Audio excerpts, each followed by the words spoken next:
अस्सलाम वालेकुम नाजरीन, आज की वीडियो में कुर्बानी के बारे में चंद एक ज़रूरी चीज़ें आपके साथ शेयर करने जा रहा हूं। दोस्तों इस वीडियो को आपने फुल देखना है और अपने दोस्तों के साथ शेयर करें। तो यहाँ पे दोस्तों कुर्बानी वाजिब होने की कुछ शराइत हैं, वो मैं आपके साथ शेयर करता चलूँ। सबसे पहले दोस्तों, जो कुर्बानी करने वाला है इसका मुसलमान होना लाजमी है, गैर मुस्लिम पर कुर्बानी नहीं है।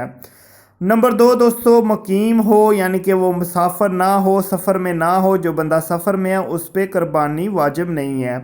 नंबर तीन दोस्तों, आज़ाद हो, गुलाम पर कुर्बानी नहीं है। नंबर चार दोस्तों, बालिग हो, नाबालिग बच्चा या बच्ची उस पर कुर्बानी नहीं है। नंबर पाँच दोस्तों, आकिल हो, जो मजनून है यानी कि जिसका दिमाग ठीक नहीं है उस पर कुर्बानी नहीं है।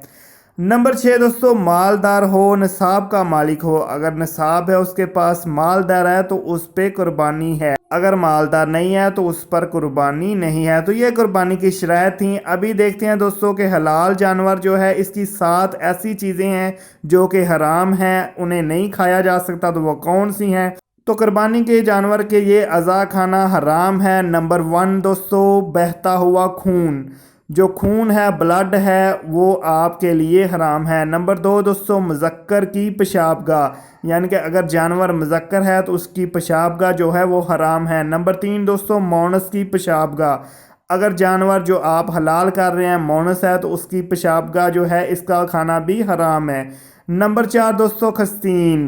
नंबर 5 मसाना। नंबर 6 गदूद। और नंबर 7 पिता। पिता जैसा कि जहर होता है, इसका खाना भी हराम है। तो ये चंद एक ज़रूरी चीज़ें थी, अपने दोस्तों के साथ शेयर करें। अगर वीडियो पसंद आई आपने चैनल को सब्सक्राइब कर लें और वीडियो को लाइक लाजमी करें। मिलते हैं नेक्स्ट अच्छी सी वीडियो में। ओके दोस्तों, अल्लाह हाफिज़।